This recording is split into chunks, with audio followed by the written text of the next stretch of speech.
Saud Situmorang menyebut Kejaksaan Agung, Kejagung, pernah meminta Komisi Pemberantasan Korupsi, KPK, untuk melimpahkan kasus jaksa yang terjerat kasus korupsi ketika dirinya menjadi Wakil Ketua KPK periode 2015 hingga 2019. Pernyataan ini disampaikan Saud ketika mengomentari soal pengalihan perkara dari Polri ke Kejagung terkait kasus dugaan korupsi dan tindak pidana pencucian uang, TPPU, pasokan batu bara PLN, Asabri, dan Krakatau Steel yang menjerat ex-Jampitsus Kejagung, Febrie Adriansyah.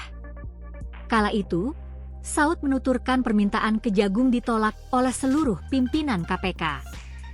Dia mengungkapkan seluruh pimpinan tetap bersikukuh agar kasus korupsi yang menjerat jaksa tetap ditangani KPK. Memang kita punya pengalaman kalau kita nangkapin jaksa itu, biasanya mereka minta untuk diserahin ke kejaksaan. Tapi pimpinan KPK tidak memberi, "Oh tidak bisa, kita tangani sendiri," katanya dalam wawancara di program On Focus yang ditayangkan di YouTube Tribun News, Selasa, 14 Juli 2026. Saud menjelaskan berbagai alasan Kejagung seperti kecepatan dalam penanganan hingga lebih mengetahui profil dari jaksa yang dicokok.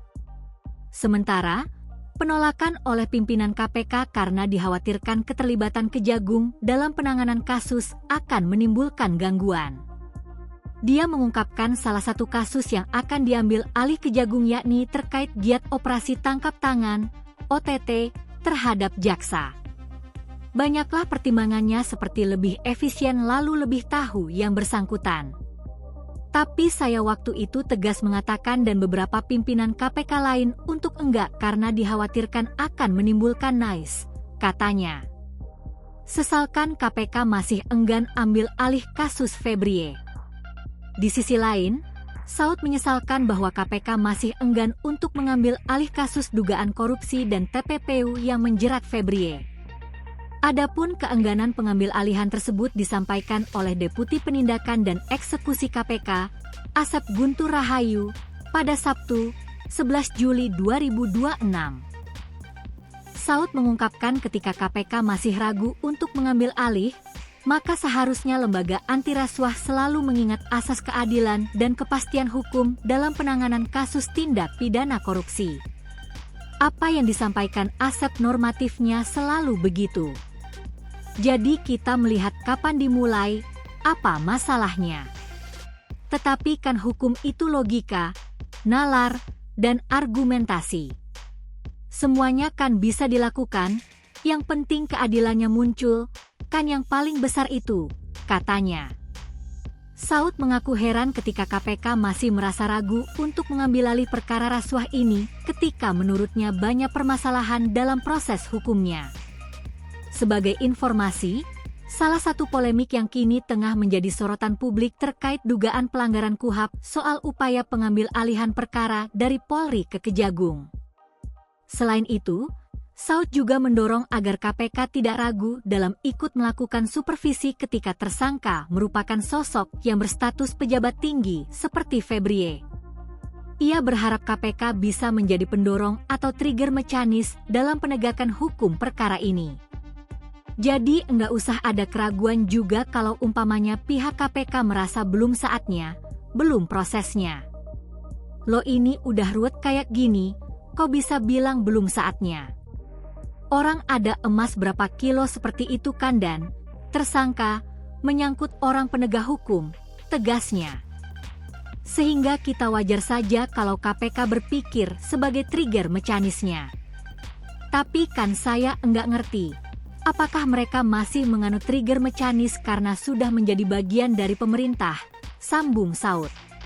Dia menduga sikap KPK semacam ini buntut adanya revisi UU KPK pada tahun 2019 lalu.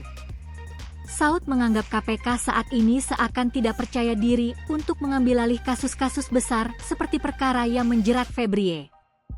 Jadi makanya saya bilang ini akibat digantinya undang-undang KPK itu menjadi kayak begini. Mereka kayak nggak confidence, harusnya mereka confidence. Ini kasusnya kami ambil alih, potensi konfliknya tinggi. KPK itu kan paling banyak mempelajari, kasus yang potensi terjadi konflik of interest, ujarnya. Febrie jadi tersangka. Sebelumnya, Polri telah resmi menetapkan mantan Jampitsus Kejaksaan Agung, Kejagung, Febrie Adriansyah, sebagai tersangka dugaan tindak pidana korupsi dan tindak pidana pencucian uang, TPPU, dalam kasus pasokan batu bara PLN, Asabri, dan Krakatau Steel. Hal ini diungkap oleh Kakortas Tipikor Polri, Irjen Pol Totok Suharyanto dalam konferensi pers bersama Komisi 3 DPR dan PLT Jampitsus, Rudi Margono, di Kejagung, Jakarta, Sabtu, 11 Juli 2026. Adapun penetapan tersangka ini setelah Polri melakukan penggeledahan di sejumlah lokasi di Jakarta, Bogor, dan Tangerang Selatan, Tangsel, pada Rabu hingga Jumat, 8/10/2026. Selain itu, Totok mengatakan pihaknya juga telah melakukan gelar perkara dan berujung penetapan tersangka terhadap Febrie. Kemudian kita juga sudah menetapkan saudara FA, Febrie Adriansyah, dalam perkara dugaan tindak korupsi dan tindak pencucian uang dalam proses penanganan hukum oleh pegawai negeri atau oknum penyelenggara negara dalam perkara PT Asabri dan atau tindak pidana korupsi lainnya, sebagaimana dimaksud dalam pasal 12D, 12B, tindak pidana korupsi, dan pasal 3, 4 TPPU atau yang sekarang KUHP 607 ayat 1A dan B, ujar Totok. Totok menjelaskan setelah penetapan tersangka, pihaknya melakukan pelimpahan perkara ke Kejagung. Dia mengatakan hal tersebut merupakan kesepakatan antara Polri dan Kejagung. Kita telah sepakat dengan Kejaksaan Agung bahwa penanganan penyidikan terhadap 3 perkara telah dilimpahkan ke Kejaksaan Agung dalam rangka sinergisitas, kata Totok.